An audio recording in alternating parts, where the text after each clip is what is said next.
KC File 9002-FR.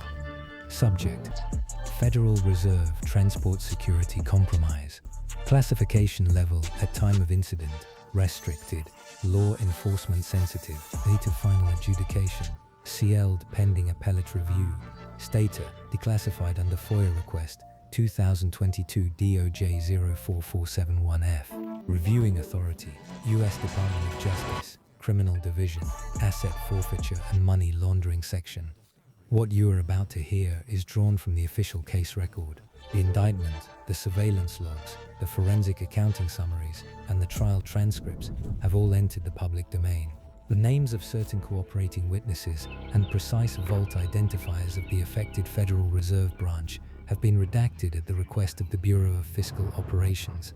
Everything else is as it happened. This is the file on the Armored Transport Coordinator who sold the schedule. The Federal Reserve System does not advertise its logistics.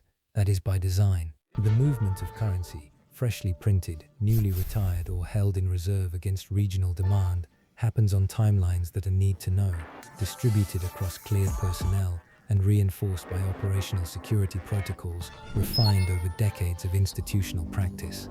The routing of armored vehicles, the rotation of shipment windows, the staffing patterns at loading bays, these are not secrets in the classified sense of the word, but they are guarded with a seriousness that reflects what is actually at stake. On any given week in a major Federal Reserve Branch city, tens of millions of dollars in physical currency are in transit between the vault floor and the commercial banks, armored carrier depots, and currency processing centers that form the backbone of the American cash economy. The system works because the people inside it keep the information inside it. In the late autumn of the recent fiscal year, that containment failed.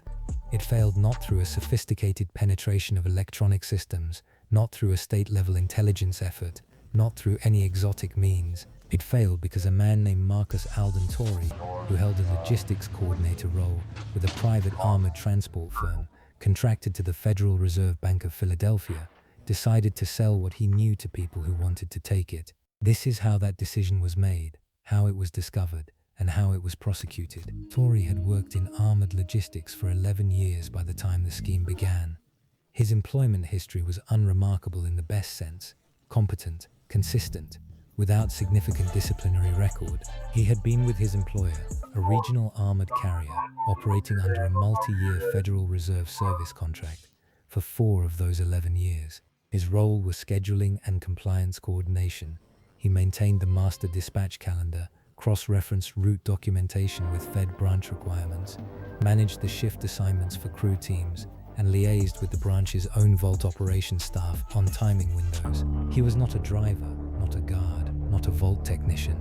He was the man who knew when everything moved and where it was going. His annual salary at the time the scheme commenced was $61,000. The investigators who would later reconstruct the genesis of his decision found no single precipitating catastrophe. There was no medical emergency, no gambling debt spiral of the sort that anchors the classic corruption narrative. What they found instead was a slow accumulation of smaller pressures: a refinanced mortgage that had drifted underwater, a second child, a personal vehicle repossession that preceded his second wife's filing for separation. IRS-Criminal Investigation analysts, working from his tax records and the financial profile assembled during the investigation, estimated that Torrey had been running a monthly deficit of between $1,800 and $2,200 for approximately 14 months before the first contact with the crew. The contact itself came through a man the record identifies only as the Intermediary. Federal prosecutors never charged the Intermediary directly. He was a cooperating witness by the time the case reached the indictment stage, and his identity remains under protective order.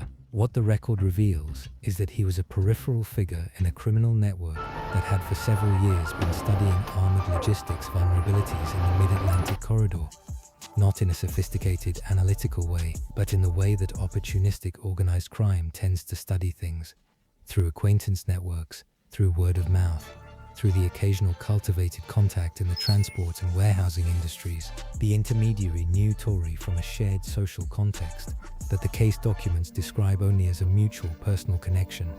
He was aware, in a general way, that Torrey worked in armored logistics. At some point in the late spring of that year, He made a proposition. The record does not capture the precise words. What it captures is the result. Torrey agreed to provide information. The price was $20,000 for the first package of scheduled data, with the understanding that additional payments would follow if the information proved actionable. Torrey's first transmission was not a single document. It was a series of text messages transmitted over an encrypted messaging application that the crew had instructed him to download, containing the dispatch windows, route designations, and crew staffing levels for 3 weeks of scheduled Philadelphia branch shipments. He did not transmit vault balances. He did not have access to vault balances. What he transmitted was logistically sufficient. The when and the where and the how many people would be accompanying the load. The payment arrived in cash, delivered through the intermediary in 2 installments. Torrey deposited $11,000 of it across 4 transactions at 2 different branches of his personal bank in the weeks following the first transmission. The remaining $9,000 he retained in physical currency at his home. He made 2 more transmissions over the following 7 weeks. The case broke open because of a number on a spreadsheet. IRS-Criminal Investigation maintains a financial intelligence function that operates in part by reviewing suspicious activity report data fed from FinCEN, the Financial Crimes Enforcement Network, and cross-referencing it against tax filing histories and employment income profiles for individuals who have generated elevated transactional flags. The system is not automated in any sophisticated sense. It relies on analysts who know what they are looking at. The analyst who flagged Torrey's account was a 7-year veteran of IRS-CI's Philadelphia Field Division, a woman named Special Agent Diana Reyes.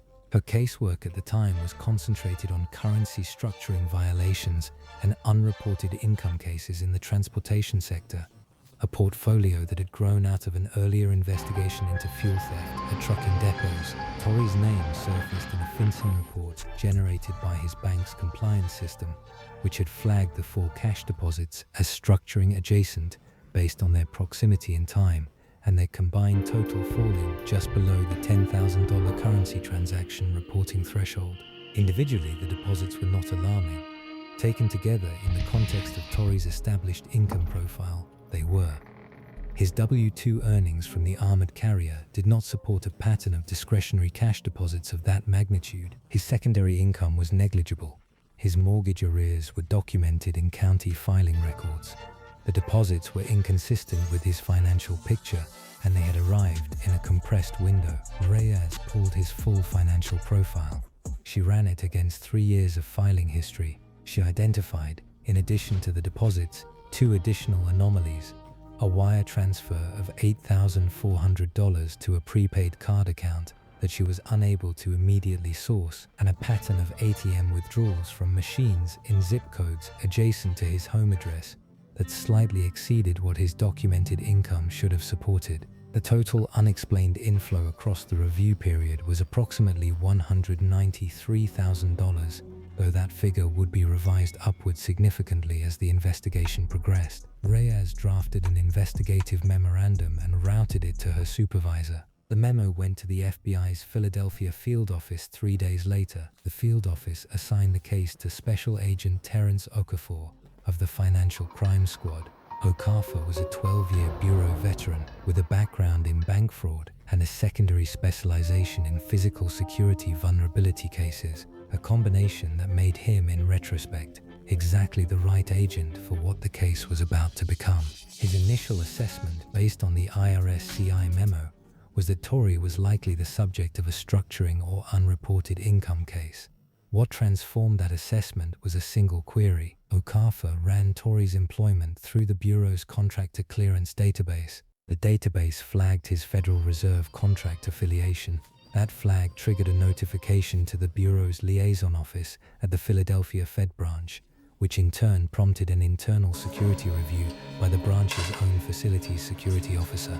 The security officer, in the course of that review, pulled Torrey's access logs and cross-referenced them against the dispatch scheduling system. What the security officer found and communicated to Okafor in a secure memorandum within 48 hours was that Torrey had accessed the master dispatch calendar from a personal device, a violation of the carrier's own operational security protocols. on 3 occasions that corresponded exactly to the periods covered by his cash deposits. Okafor now had a theory of the case. It was a theory that, if correct, meant the Federal Reserve Branch had a live security compromise. The next step was to find out whether the information had already been acted upon, or whether the crew was still planning. Okafor convened a coordination meeting that included representatives from IRS-CI, the FBI's Violent Crime Against Financial Institutions Unit, and a liaison from the Federal Reserve Bank of Philadelphia's Security Directorate. The meeting lasted 4 hours. At its conclusion, the investigation had a formal structure. A Title III wiretap application targeting Torrey's encrypted messaging accounts would be prepared. Physical surveillance of Torrey and known associates would commence, and critically, the Federal Reserve Branch would work with the investigation to construct a marked shipment, a controlled package of currency with embedded tracking capability that would be introduced into the dispatch schedule at a time and on a route that Torrey would be aware of. The wiretap application took 11 days to prepare and was granted by a federal magistrate judge in the Eastern District of Pennsylvania. The order covered Torrey's primary encrypted messaging application account, his personal cell phone, and a secondary prepaid device that surveillance had observed him using at a location near his residence. The surveillance package built over the following 3 weeks was extensive. Okafor's team established fixed observation posts near Torrey's residence, his workplace, and 3 locations that phone records had identified as frequent destinations. They documented meetings between Torrey and the Intermediary on 2 occasions, both brief, conducted in parking lots, with exchanges of small physical items that surveillance photography captured but could not fully identify from available angles. A second surveillance team was simultaneously developing intelligence on the Intermediary's own network contacts, tracing the chain of communication outward from Torrey through the Intermediary to the crew itself. The crew, as the wiretap intercepts progressively revealed, was a 5-person operation. Its effective leadership was a man the intercepts referred to by a single-syllable handle.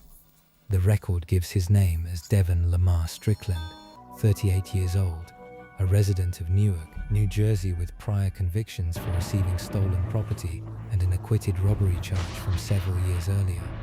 Strickland had organized the operation with a methodical care that the case agents later described, in internal memos, as reflecting genuine professional attention. He had obtained the scheduling information from Torrey in 3 tranches, had verified its accuracy against publicly observable patterns of armored vehicle movement in the relevant areas, and had conducted what amounted to a reconnaissance phase before proceeding to operational planning. The operational plan, as reconstructed from intercepts and from Strickland's own testimony during his eventual plea allocution, was to intercept an armored vehicle during a brief stop at a commercial bank loading area, a moment of reduced crew visibility that occurred as a matter of operational routine, and that Torrey's scheduling data had specifically identified as a predictable vulnerability window. The crew would deploy from a staging location, disable the vehicle using a method the intercepts described in terms that the case record partially redacts, transfer the currency load to a secondary vehicle, and disperse to predetermined locations. The plan was detailed. It was also, from the moment the FBI understood it, entirely under surveillance. The marked shipment was prepared over the course of 6 days. The currency package, actual Federal Reserve notes, rendered identifiable through a combination of serial number logging and embedded electromagnetic tracking devices the Bureau does not publicly describe in detail, was inserted into the dispatch cycle that Torrey's next transmission would cover. The insertion was managed by the branch's Security Directorate in coordination with Okafor's team, with a small number of cleared vault operations personnel aware of the operation. The scheduling data that Torrey would access and transmit reflected the marked shipment as a real shipment. Torrey transmitted on a Tuesday evening. The intercept captured the transmission in real time. The crew received it. Strickland's communications over the following 36 hours reflected an escalating operational tempo, confirmations of vehicle positioning, crew assignments, communications with a lookout element that would monitor the loading area. The takedown was planned for the morning of the scheduled intercept. The staging garage that Strickland's crew had selected for their assembly point was a leased commercial storage unit in a light industrial district of Newark, approximately 2 miles from the targeted commercial bank loading area. The lease had been obtained under a false name 2 weeks prior. Surveillance assets had identified all 5 crew members entering the location the previous evening and had confirmed their continued presence through overnight observation. At 5:47 in the morning, simultaneous entries were executed at the staging garage and at Torrey's residence. The staging garage operation was led by agents from the FBI's Newark field office, supported by New Jersey State Police tactical elements. The residential entry in the Philadelphia suburbs was conducted by Okafor's team in coordination with local law enforcement. A third team executed a search warrant at a secondary vehicle storage location that the investigation had identified through surveillance. At the staging garage, all 5 crew members were taken into custody without incident. Recovered from the garage were 2 vehicles, a quantity of tools consistent with the described vehicle disabling method, communication devices, and a handwritten copy of the dispatch schedule that Torrey had transmitted, reproduced in a format suggesting it had been printed and then transcribed by hand, apparently as an operational security measure against digital forensics. At Torrey's residence, agents found a prepaid device, a laptop containing cached versions of the transmitted scheduling data, and physical currency totaling $41,200. Torrey was taken into custody as he came to the door. According to the arrest report, he did not attempt to flee and made no statement at the scene other than to ask whether he could call his attorney. The total amount paid to Torrey across the course of the scheme was subsequently established through financial forensics and Torrey's own cooperation following his arrest at $196,000. The figure that appeared in the early IRS-CI analysis, the roughly $193,000 in unexplained inflows, had been slightly understated because a portion of the final payment had not yet cleared into traceable accounts. The investigation's financial reconstruction, completed over the 3 months following the arrests, documented the full money flow with a precision that served as important evidentiary material at the eventual sentencing. Torrey had received cash in installments, used a portion to service his mortgage arrears, deposited a portion in the structured amounts that initially triggered the IRS-CI flag, maintained a portion in physical currency at home, and routed a portion through the prepaid card account that Reyes had identified in her initial review. The architecture was not sophisticated. It reflected the choices of someone who understood, at a basic level, that large cash deposits were risky, but who lacked the financial infrastructure to conceal proceeds effectively. This is a pattern that federal investigators encounter with notable regularity in insider threat cases. The individuals who compromise institutional security for financial gain are often not wealthy people who have simply chosen the wrong kind of ambition. They are people under genuine financial pressure, making choices that reflect the cognitive distortions of that pressure, including the distortion that causes someone to underestimate how visible financial irregularities become when institutional affiliation makes them subject to the particular scrutiny that applies to people in positions of trust. Torrey pleaded guilty after 4 months of cooperation to 1 count of theft of government property under Title 18, United States Code, Section 641, 1 count of conspiracy to commit robbery affecting interstate commerce under the Hobbs Act, Section 1951, and 1 count of unauthorized transmission of confidential financial information charged under the relevant provisions of the Economic Espionage Act as applied to federal financial infrastructure data. His sentencing guidelines range, computed by the District Court's probation office, was 51 to 63 months. His cooperation agreement, which included debriefings that materially assisted in the prosecution of all 5 crew members and the full reconstruction of the intermediary's role, resulted in a downward departure motion by the government. He received a sentence of 36 months, followed by 3 years of supervised release, with restitution of $196,000. Devon Strickland, as the principal organizer and the individual most responsible for the planning and execution of the attempted robbery, received a sentence of 94 months on the primary conspiracy count, with a concurrent sentence on the firearms-related charge arising from the weapon recovered from the staging garage. His counsel argued at sentencing that the absence of any actual robbery the plan had been neutralized before the crew reached the loading area should weigh significantly in mitigation. The district court acknowledged the argument and found it unpersuasive, noting that the crime was complete at the moment of conspiracy and that Strickland's role in organizing and directing the operation placed him at the top of the culpability scale among the defendants. The other 4 crew members received sentences ranging from 41 to 58 months, calibrated by their individual roles, their prior records, and the degree of cooperation they provided to investigators following their arrests. The intermediary, whose cooperation was both early and extensive, received a sentence of time served plus 24 months of supervised release. His testimony established the connective tissue between Torrey's insider access and the crew's operational planning, and prosecutors considered it critical to proving the conspiracy as a unified enterprise rather than as a series of individual acts. The case was prosecuted by the U.S. Attorney's Office for the Eastern District of Pennsylvania, with parallel jurisdiction acknowledged by the District of New Jersey for the staging garage and arrest operations. The lead prosecutor was an assistant United States attorney with a background in financial fraud and public corruption cases. In her sentencing memorandum,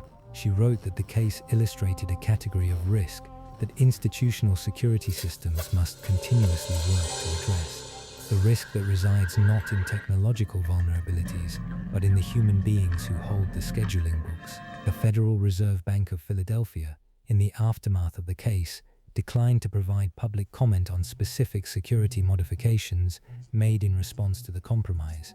This is standard practice. What the case record does document, through correspondence entered into evidence during the sentencing phase, is that the branch's security directorate conducted a comprehensive review of contractor access protocols and that modifications were implemented prior to the resumption of normal dispatch operations. The precise changes are not on the public record. They do not need to be. What is on the record is the full sequence, the 11-year career in armored logistics, the 14 months of financial pressure, the contact through a social network, the first transmission, the cash deposits that were too close together and too inconsistent with documented income, the IRS-EI analyst who looked at the number and knew something was wrong, the wiretap, the marked shipment, the pre-dawn entries at a staging garage in Newark and a house in the Philadelphia suburbs, and the sentences that followed. It is worth dwelling for a moment on the analytical thread that began the unraveling. Special Agent Reyes, reviewing a routine FinCEN flag, found deposits totaling just under $10,000 across 4 transactions in a compressed window. The dollar amounts, individually, were unremarkable. The pattern in the context of an income profile she could verify from tax filings was not. The art of financial investigation is frequently the art of reading context, understanding not just what a number is, but whether it belongs where it appears. In this case, the number did not belong. $11,000 of cash deposits laid over a salary of $61,000 a year in a period during which the depositor was running a documented monthly deficit and had a recent vehicle repossession on his consumer credit report was contextually wrong in a way that the analytical framework was designed to surface. It surfaced. Reyes saw it. She wrote the memo. The memo moved.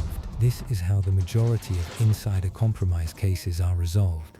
Not through spectacular investigative breakthroughs, not through informant walk-ins with dramatic information, but through the methodical application of financial forensics to anomalies that, in isolation, might mean nothing, but in context mean everything.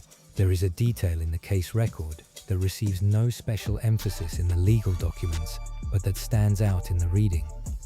When Torrey was first interviewed by investigators before his arrest, in a proffer meeting that his attorney arranged after it became clear to his counsel that the case against him was substantial, he was asked, as is routine in such meetings, when he first understood that selling the scheduled data was wrong. His response, as summarized in the investigative memorandum from that meeting, was that he had understood it was wrong from the moment the intermediary proposed it. He had simply convinced himself, through a process he described as telling himself that nothing would actually happen, that the harm was theoretical, nothing would actually happen. This is a rationalizing construction that investigators and prosecutors recognize from case to case across the full range of insider threat offenses.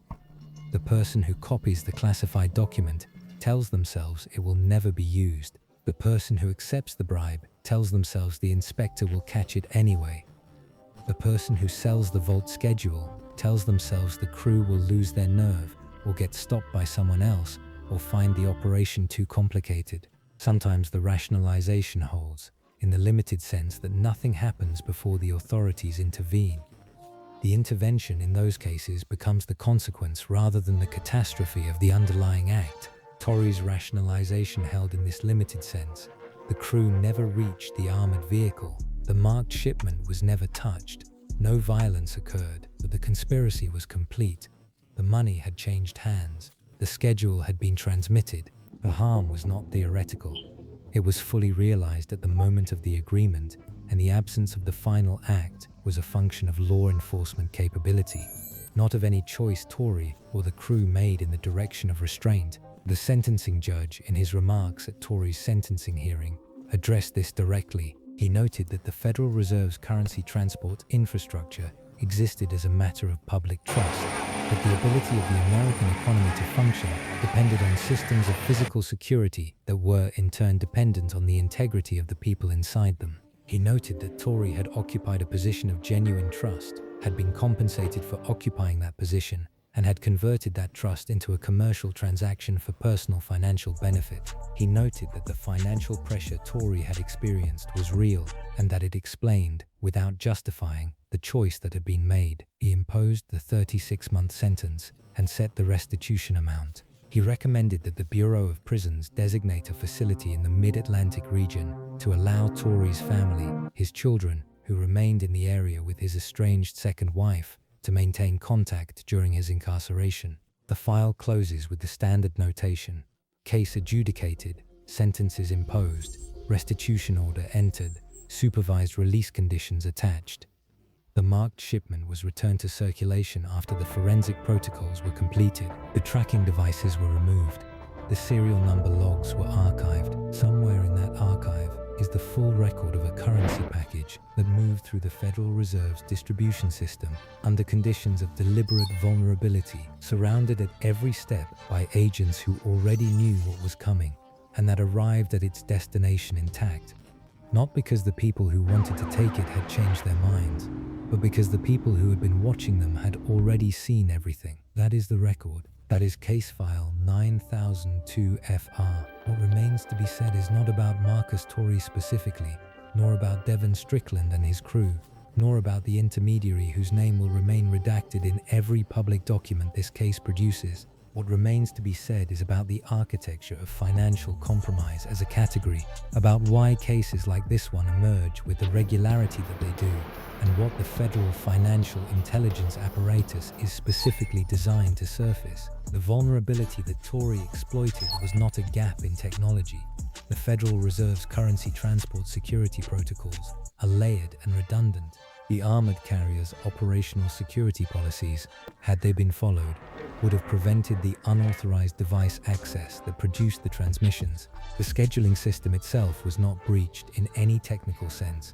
Its data was accessed by a credentialed user and transmitted through that user's personal device to people outside the cleared perimeter. The vulnerability was human. It is always human. 11 years of competent, unremarkable service, 4 years in a specific role that provided access to information of extraordinary operational value, 14 months of financial pressure that accumulated without triggering any of the personnel monitoring mechanisms that might have caught the stress signals earlier, and then a contact through a social network, an offer, and a decision. The IRS-CI detection mechanism that ultimately found Torrey was not designed for this specific case. It was designed for the general problem of unexplained financial flows in populations where income is documentable and deviations from expected patterns are therefore visible. Torrey's cash deposits fell within the detection window not because any investigator suspected him of a Federal Reserve security breach, but because the financial monitoring architecture is calibrated to find what does not fit, and $11,000 in structured deposits did not fit a $61,000 salary with a documented deficit history. Special Agent Reyes has been asked, in the years since the case, whether she had any intuition at the time that the flag she was reviewing might represent something more serious than a routine structuring violation. Her answer, documented in a training module developed from this case for IRS-CI analysts, is characteristically unromantic. She did not have an intuition. She had an anomaly. The anomaly required explanation. She sought the explanation. The explanation, when it came, was the case. This is the work. It is not glamorous. It does not look from the inside like the process that leads to a federal indictment, a staged operation at a Newark garage at 5:47 in the morning, and a sentencing proceeding at which a judge speaks about public trust. It looks like a spreadsheet, a date range, and a number that does not belong. The Federal Reserve Bank of Philadelphia's public communications in the aftermath of the case were limited to an acknowledgement that a security review had been conducted and that the institution's operational security posture had been evaluated and strengthened.